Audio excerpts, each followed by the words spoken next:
In this session of the Purple Coffee Podcast, I speak to Jeff Goins about over-promising and under-delivering and how to produce those wow moments.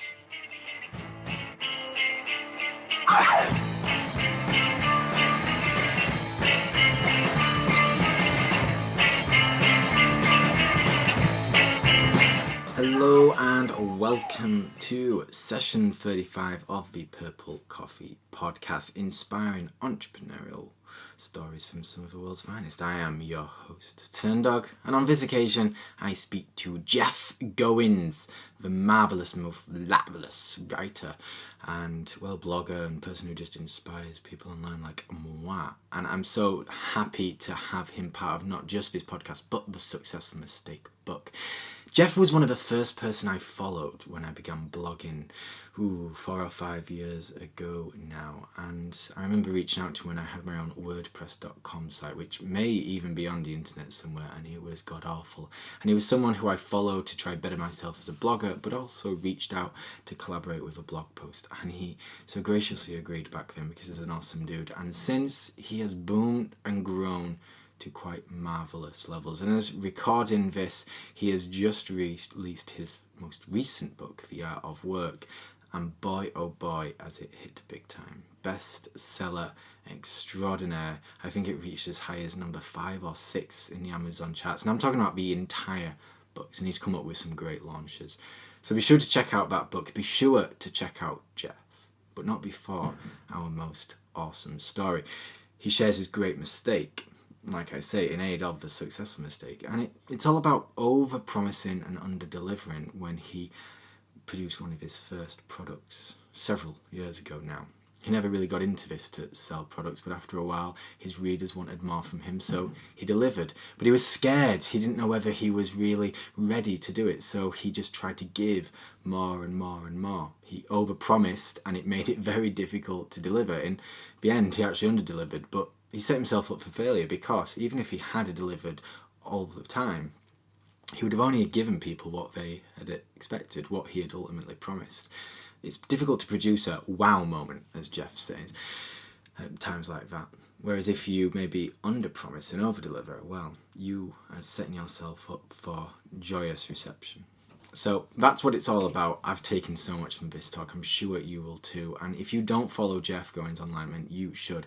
He has a podcast of his own. He has several books. He's a top guy. And he's such a top guy that I've created a little bio in his honour. So I'm going to read that to you now because, why the hell not? One day I came across Jeff Goins rather early in my blogging adventure, and I knew him as a dude who wrote, blogged, helped a lot of people, and generally did cool ass stuff in an abundance. Not much has changed in the years since, except Jeff's catapulted his way into the stratosphere with a spiffy new hairdo and quiffing too. Jeff writes inspiring words that help folk like you and me grow. It's not necessarily about top 10 tips this or how to become that, although I'm sure he's more than capable of suchness. Rather, what you need to do to better equip yourself for work life and more. Also, he kind of looks like Luke Skywalker, which is beyond awesome.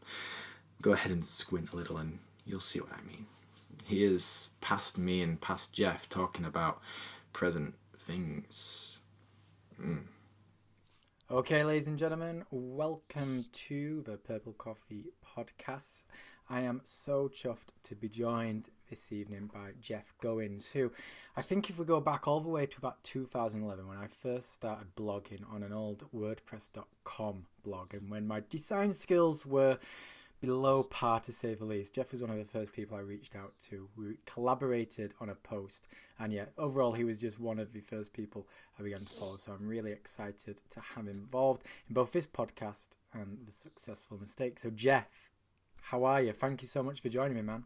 Oh, thank you for having me, Matthew, and thanks for letting me be a part of this show. I love the idea that mistakes are not something to avoid, but that can help us lead to success. Oh, absolutely, and it's been a true pleasure going down this journey of speaking to everyone about their mistakes. Regular listeners and viewers will know it's in aid of my book, The Successful Mistake, and we're going to be getting to Jeff's big faux pas soon. But first of all, I'm hoping you can explain a little bit more about who you are and what it is that you do, because you're a writer, yet at the same time, much more than that these days.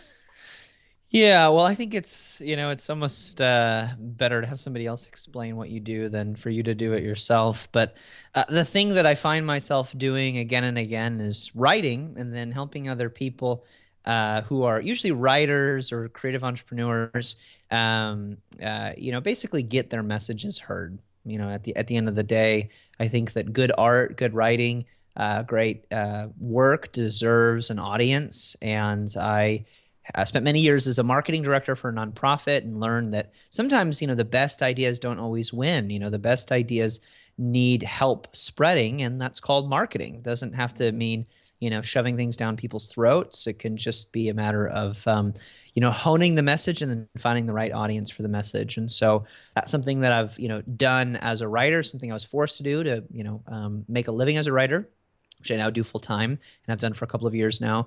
And I think it's something that, a lot of creatives especially struggle with. There's this, I think, idea that you have to sell out or become a spammer, if you're going to sort of, don the marketing hat, so to speak. And I don't think that's true. I think that, good ideas deserve to be heard, and sometimes they need help getting heard. And, I spend a good amount of my time doing that for my own ideas as well as other people's ideas. And I do that through books and online courses and, my blog, of course.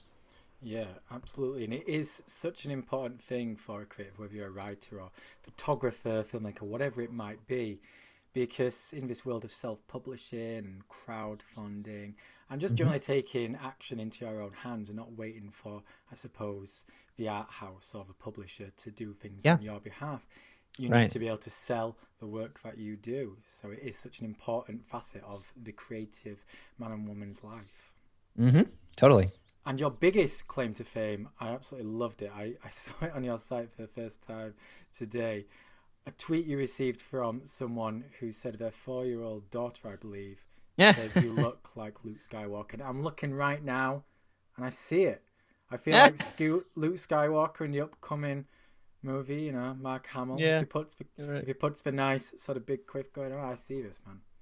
Yeah, well, so when I was a little bit younger, I had a different hairstyle, and I have this jacket that I wear that sort of looks, I don't know, Star Wars-esque or something, maybe, which basically means that it looks like it's from the 70s, because that's where it's all from. But I took that as the highest of compliments. That he looks like Luke Skywalker. Man, it's the ultimate one. I'm very jealous right now. I have never been told I look like any of the Star Wars characters, and that is now my life's goal. I want to be able to one day be like, you look like Luke or Hans. I'll even take Leia, but I suppose that's another conversation. Well, and with your beard, maybe Chewbacca. Absolutely, yes. This could work. I like it. Yeah. Let's see how big it can go. Well, this is an aid of the Successful Mistake, so I'm excited to hear about your great business mistake. As someone who's come from very much a creative background, very much writing, and you've had to learn a lot of the ropes along the way in terms of building a business and, like we talked about just then, marketing. I'm excited to hear your focus. So I'm passing it over to you. Tell us the story about how it all came about, and we'll take things from there. Well, so I don't know if this is the worst mistake I ever made, but it's one of my favorite to talk about, and it's a more recent one. And as somebody who's followed my work for a while, Matthew may even remember this. So when I basically built a blog talking about a lot of was the writing process and what it's like to be a writer. I had done this for a year, building an audience, hadn't tried to sell my audience anything because that wasn't why I did it. But I got to this point where I was hearing people talk about how they make money blogging. And my wife was about to have a baby. She wanted to stay home and raise her son. We couldn't afford to do that on my salary. I was working for a nonprofit. And so all of a sudden that became a very attractive idea. Like, how could I make money blogging? And one of the things that I heard people doing with, some good amount of success was selling self-published ebooks, which at the time were just, basically PDFs. So I talked to some friends about that and how they did that and decided I'm going to do this. And so I did like a survey on my audience and then, asked them if I were to write an ebook, what they'd want me to write it about and what they'd, what they'd want to pay for it. Most people said they'd pay, between $5 and $10. And so I decided I'm going to do this. And I'd never sold anything before, so I was very like scared, and I didn't want to sell. I didn't want to come off as salesy. So I like made the best deal possible. Like the $5 product was discounted for a week to $2.99, I tried to think of all the things that I could cram into this to make it valuable. Instead of selling one ebook, I sold two bundled together. And then I said, for the first 100 people who buy the book, I will give them a free blog review for buying the book. And then like 250 people responded, and I had no way of telling people that they missed it because they'd already bought something, and I was worried about them like asking for a refund or something. And so I just decided to do all 250 blog reviews. And that was the worst mistake I could make because it takes a long time to do 250 blog reviews. And so what happened was I did like 10 of them, and I was like, oh gosh, this is taking a lot of time. And then like, we had a baby, and then I launched a book, and all these other things happened after that. And I basically abandoned this thing that I promised people that I would do. And not too long ago, I went back to that, and I just, I was consistently bothered by the fact that I didn't really fulfill this promise. And people would email me like every 6 months and go, "Hey, are you still going to do this?" I'm like, "Oh yeah, I'll do this. I'll do this eventually." And while that was happening, my platform was growing, and my responsibilities and demands on my time were increasing, and I just never got around to doing it. And so finally, I was just like, I'm not okay with this. Like I have to do what I said I would do, no matter what it costs me. And so at that point, I was working with a personal assistant, and I asked her to block out a bunch of my schedule. And we basically emailed everybody that hadn't gotten their blog review yet, and offered to do like a short, Skype session with them, just kind of giving them feedback. And and got, anybody who responded got on the calendar. So yeah, it was a bad mistake because what I learned is it is better to underpromise and overdeliver, and it is really bad to make promises that you can't deliver on. And in this kind of business, your integrity is everything. In any kind of business, your integrity is everything. Your brand is your ability to deliver on your promises. And I will never do that again, for a $3 product. And I learned to not like give into fear, and I learned to not just tell people what they wanted to hear without really thinking strategically and practically about how am I actually going to accomplish this. Oh man, it's such an important thing, because I was just reading an article by Gary Vaynerchuk about personal branding, and ultimately all we have about ourselves is our personality, what people know us for, our word. And once we start under-delivering on things like that, you do go down a slippery road. And for something like that, where it's a $3 product, people are probably going to forgive you over it and say, you know what, you're a busy guy, I forgive. But if people are paying, say a few $100s for a course or whatever you might do, then that sort of thing can really come back and bite you. Yeah, I mean, for me, it went on much longer than it needed to. I think some people waited over a year, 18 months for that to happen. But I knew at that point people had forgotten about it, and I could have just moved on and it wouldn't have been a big deal.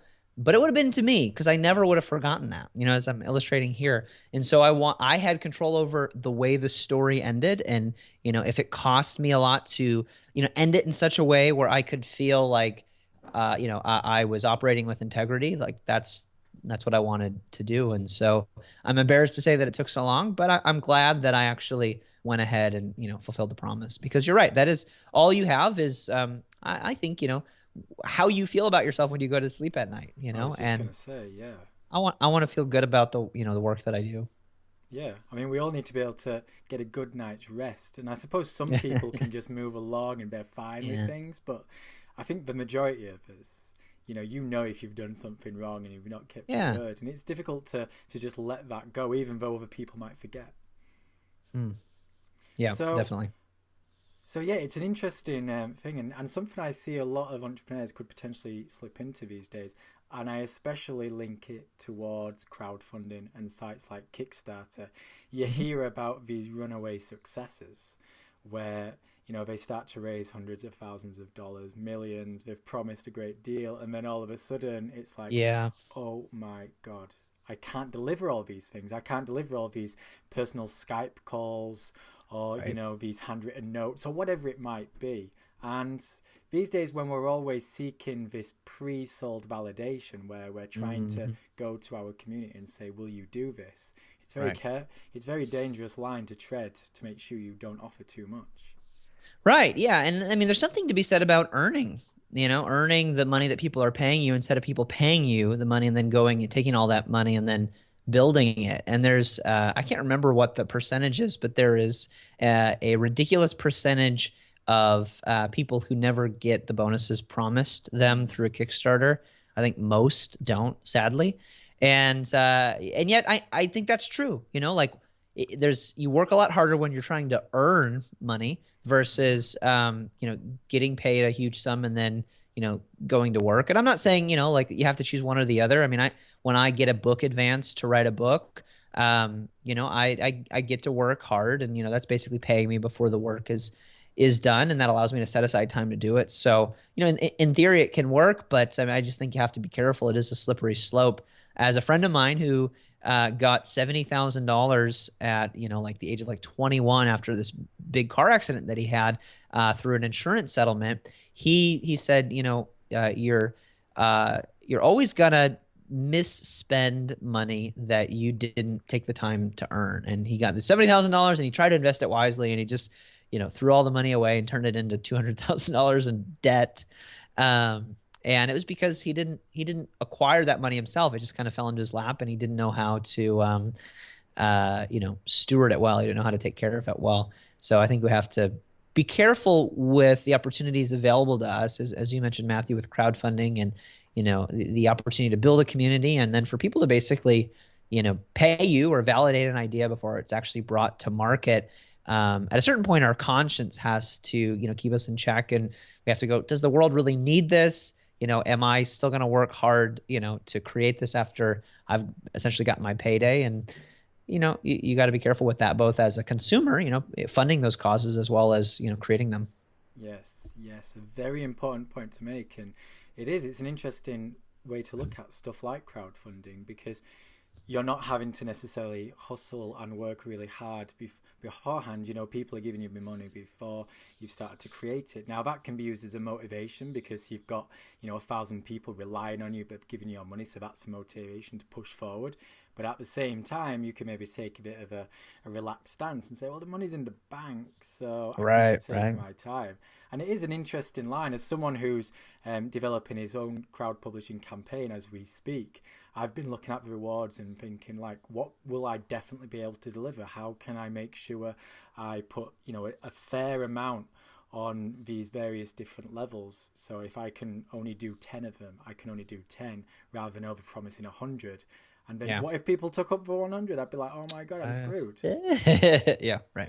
And it also brings an interesting question into, I feel, self-validation.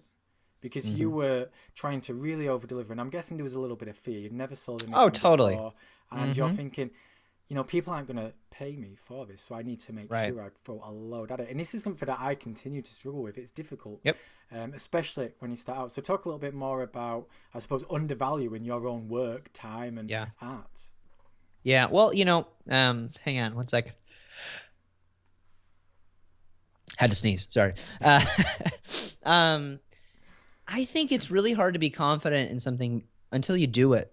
So I think the challenge is there's going to be fear, and you don't feel unafraid and then go do the thing that you want to do. You don't wait for courage and then go do your work. You work and act in spite of your fear. You do it afraid, and then courage kind of comes through that. And I don't even know if it's courage. It's just confidence. The next time I do this, I'm gonna do it well because I've already done it.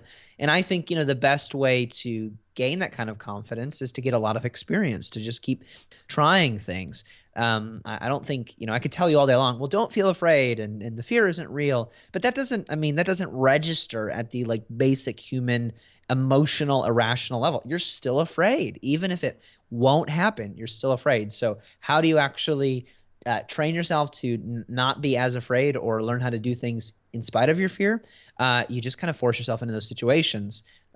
Julian Smith wrote a book about this called The Flinch, and it's this idea that there's this like primordial instinct in us to avoid uncomfortable situations. And so this book is a series of challenges about like uncomfortable things that you need to do, from, taking cold showers to, breaking your coffee mug, to just like doing random things where you go, I don't want to do that. I'm afraid. Well, why are you afraid? There's no rational reason. Train yourself to press into fear, and you begin to realize, well, I didn't die from this. This thing didn't kill me.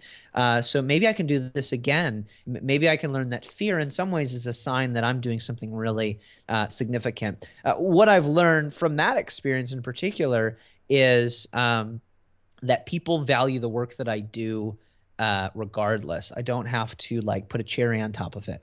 And so at times it makes sense to, sort of overwhelm people with generosity. And I totally believe in that, like over deliver. That's what we're talking about. But don't over promise, don't promise somebody the moon and then, give them, I wish there was something in between the earth and the moon. The stratosphere, I suppose. Yeah. Don't give them the clouds. Elon Musk floating Yeah. above. I mean, it's sort of the opposite. Promise them the clouds and give them the moon if you can. Yeah. But worst case scenario, giving them what you promised. And I think fear, forces you to mitigate. It forces you to sort of like parse things out and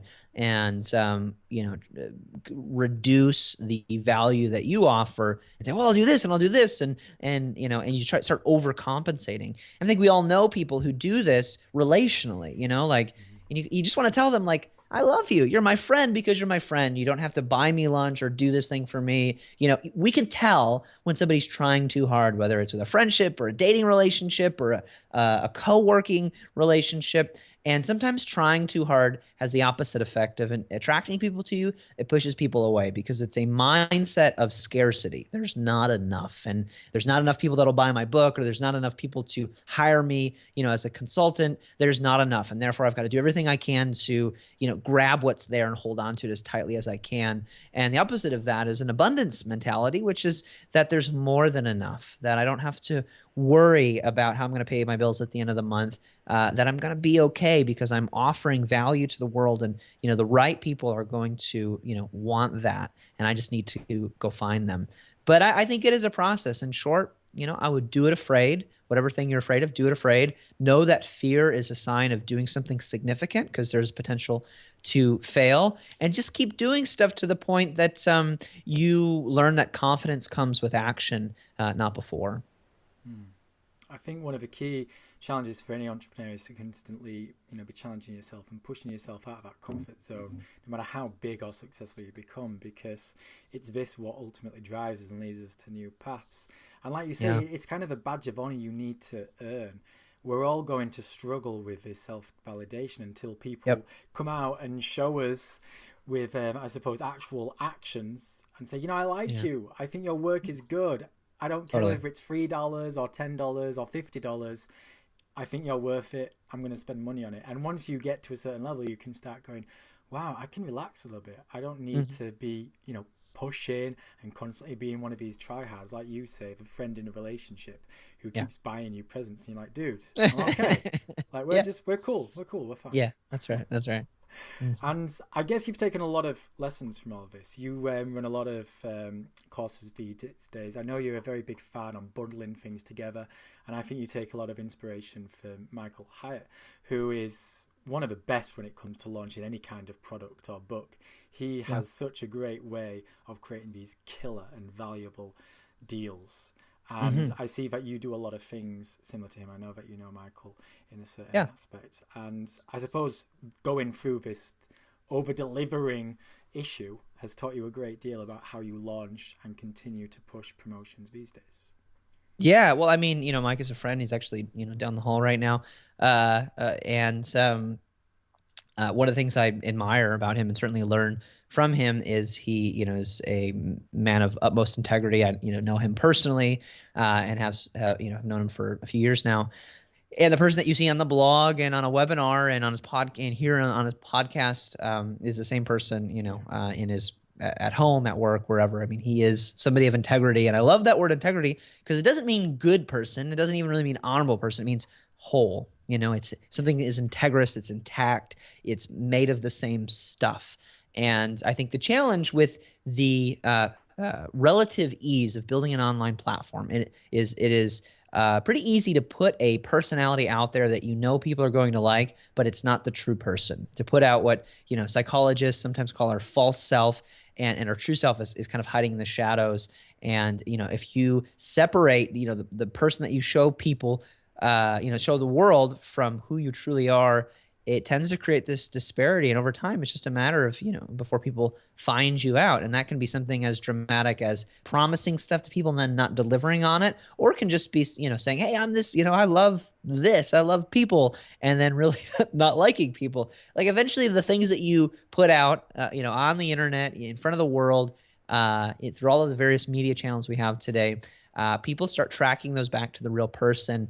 And if they don't align, if they aren't connected, if they don't, they're not congruous, whatever you have is not going to last very long. And I learned that from Mike, that in terms of promoting stuff and even bundling things and selling products and giving away a lot of stuff for free, is everything that he does, he's trying to do it right. Promise people one thing and then give them so much more. Never wants to hype something and then have people disappointed. And he calls that wow. He calls that wow is the gap between what you expect and what you get. And there's going to be 3 experiences that people are going to get when they buy your product or read your blog or listen to your podcast, whether they pay money or just pay their time or even an email address to get your content. They're going to be underwhelmed, which means that the experience has not lived up to their expectations. They're going to expect something and it's going to not live up to it, and they're going to want to refund or just complain about it a lot. Or they're going to be satisfied or whelmed, I guess. They're going to be satisfied, but that's not wow. You're not going to go tell somebody like, hey, I flew on American Airlines and we didn't crash. Nobody was super nice to me. I got some peanuts, but it wasn't amazing. I'm not going to go tell people about that. I'm not going to blog about it. I'm not going to talk about it on Twitter. So if you want to really create waves in your industry and get people talking about what you're doing, you have to overwhelm. You have to, which kind of goes back to what we were talking about at the beginning of the conversation. You have to meet people's expectations and then exceed them.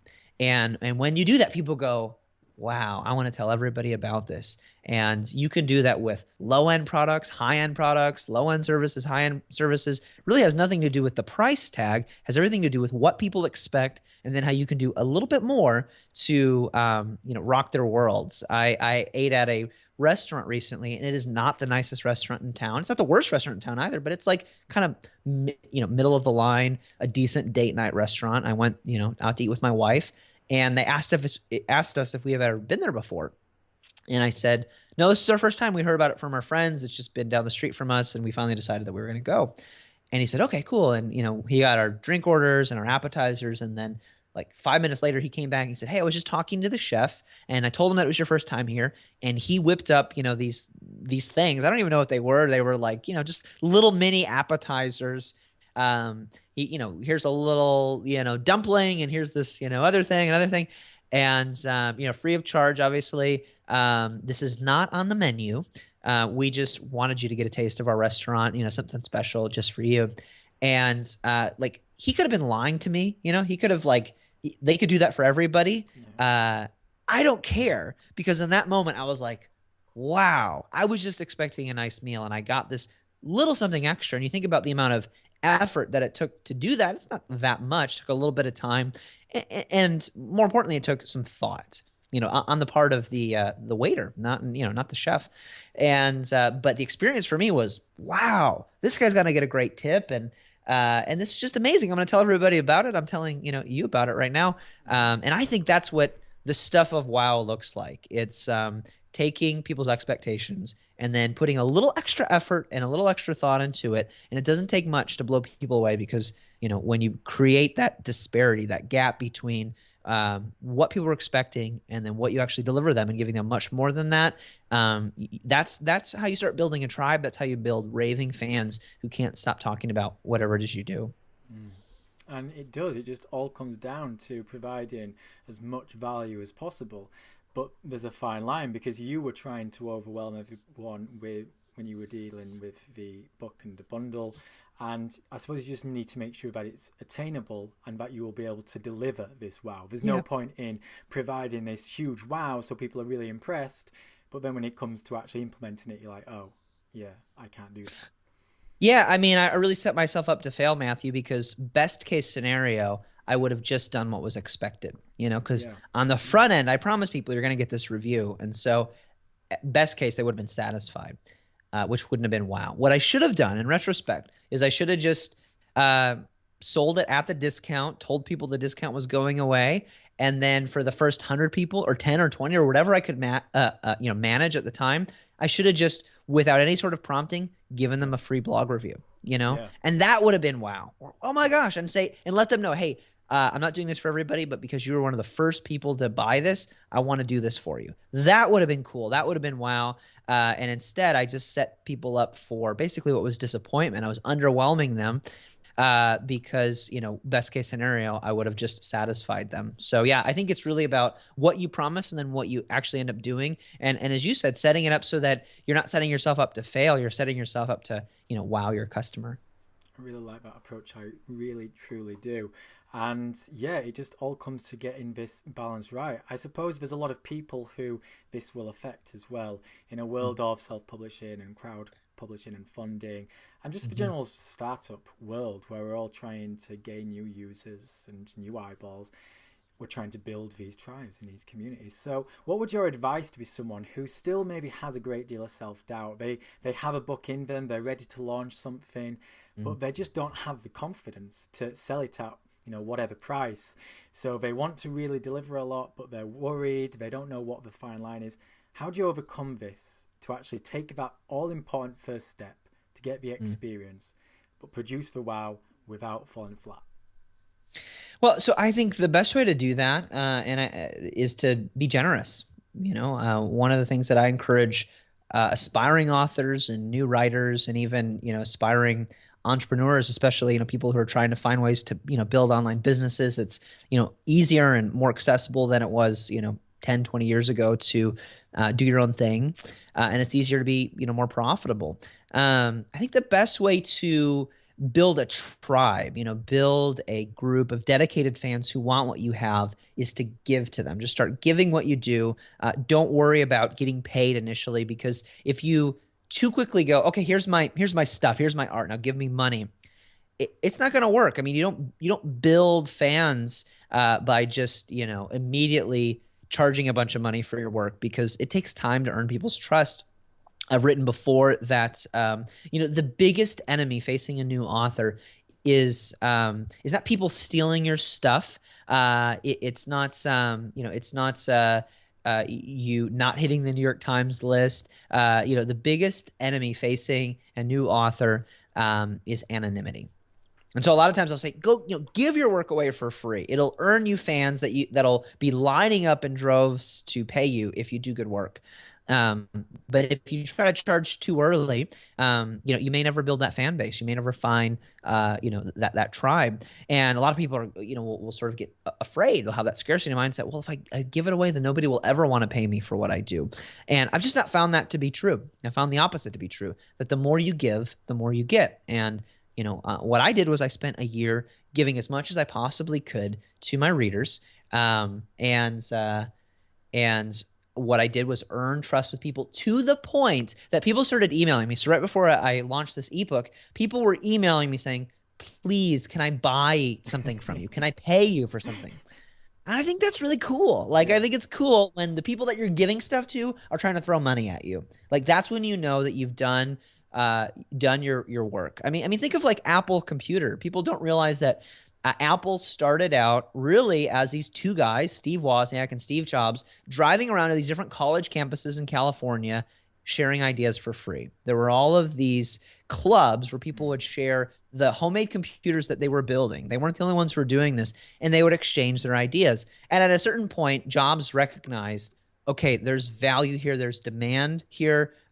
We could charge for this. But he understood that there was already a need that they could meet in the market. And a lot of times I meet people who say, well, I'm an entrepreneur or I'm entrepreneurial. And really what they mean is I have ideas. And it's very different to be an idea person than to be a true entrepreneur. A true entrepreneur identifies opportunities, knows how to meet those needs in sustainable ways, which include finding ways to not just create value, but get people to pay you for what you do. And I think all of that begins with not thinking about, well, what are you passionate about? I think passion is important, but really it's about finding out how can I take my passion and connect it with the needs of other people, real felt needs, and build something sustainable off of that. Man, I love that definition of what an entrepreneur is. I think it's such an apt point. And yeah, it all begins with generosity. And I think it also helps keep the fear at bay, because if you're constantly considering, right, well, how can I just be more generous right now? How can I give a little more? It stops you worrying about, are you going to have enough money, or is anyone going to want this? You're just thinking, well, I just want to be generous. I just want to try to give. And if I keep this faith, good things will come. And you're right. I see it time and time again. People give a great deal. And, I think in terms of a startup world, you just have to look at something like Buffer, who have produced a fantastic service that millions of people enjoy. And they make a good deal of money because people just love it and they're willing to share it and spread the love. So Jeff, thank you so much. It's been an absolute pleasure, and what an inspiring journey. I'm feeling fantastic. Good job. Awesome. Well, thank you, Matthew. It was a pleasure. And thank you for the work that you're doing and encouraging people to talk about their failures. I think that's something we need to talk more about. I agree. And listener, thank you so much for joining us. So for me and Jeff, cheers. Thanks. And there you go, ladies and gentlemen. Thank you ever so much for being part and joining us today for the Purple Coffee Podcast. And indeed, thank you for Jeff for being such an awesome guy. Like I said before, he's one of the first person I followed when getting into blogging. I took so much from him, and it's been such a proud adventure in my point of view, watching him grow. He's gone from being a fairly big blogger with quite a lot of followers, but these days he's got to be considered one of the premier writers of what he does. He's a fantastic resource, and if you don't follow or check out Jeff, you are a maniac. You can do so by going over to tdog.co/purplecoffee35. That's tdog.co/purplecoffee35. And there will be all the links to his books and websites and everything like that. It's pretty cool. And like I say, he's just released his latest book. I have yet to read it, but it is on my to-do list. I want to read it very soon. I've heard amazing things, and he has absolutely bossed the launch. I'm so proud of him, and I hope you are too. So check that out. And what an incredible story.